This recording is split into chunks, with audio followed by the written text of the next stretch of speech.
Easter Sunday is one of the most festive events among Christians worldwide. It commemorates Jesus Christ's resurrection from death, as written in the Christian Bible.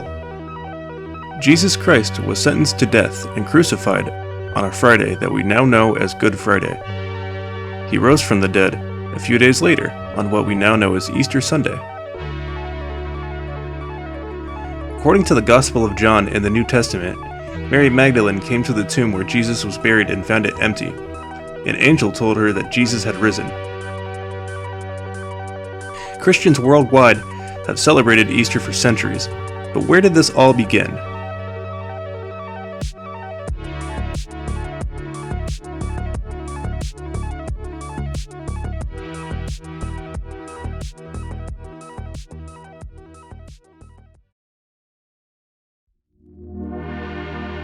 Jesus Christ, the Son of God, was born in Bethlehem on Christmas Day, but, of course, that's a topic for a whole nother holiday special.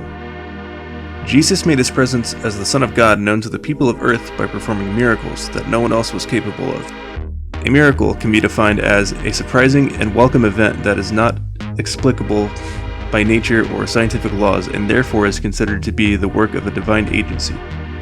For example, Jesus restored a blind man's sight, turned water into wine, and divided 5 loaves of bread and 2 fish, enough to feed a crowd of 5,000. Of course, the people of earth had witnessed miracles in the past, such as when Moses parted the Red Sea, but nothing could prepare them for what they were about to witness next.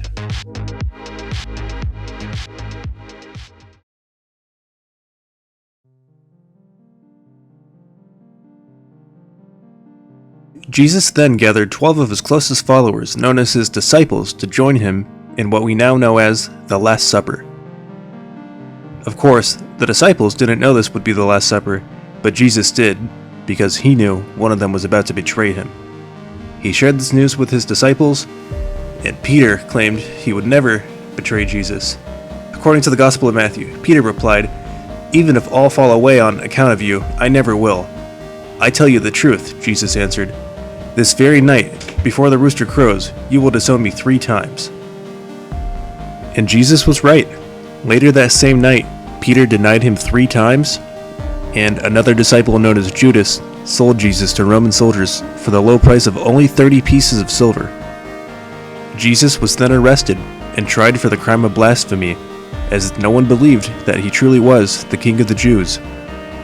He was sentenced to death, he was beaten, and made to carry his own cross up a very high hill. He was then nailed to the cross and crucified and left to die.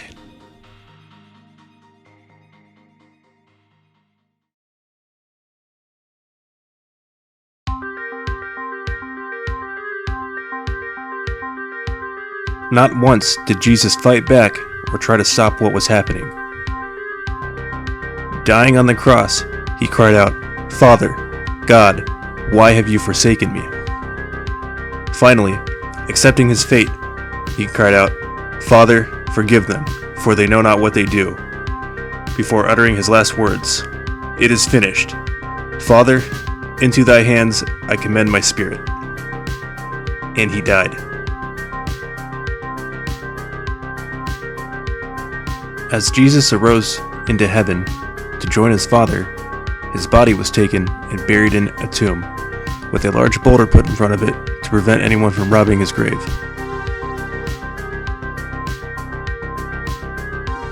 Jesus had died, bearing the burden of the sins of all of humanity, so that we may be forgiven. John 3:16. For God so loved the world, that he gave his only begotten Son, that whoever so believeth in him should not perish, but have everlasting life. But Jesus' story isn't done there.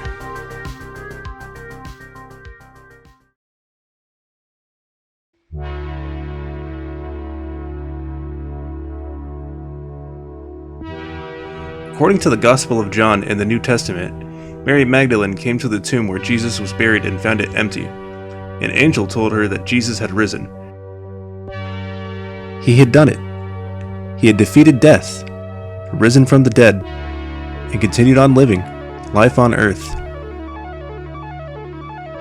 As Jesus is the only man known to have defeated death in recorded history, His time of about 2 days is where the world record currently stands to this day.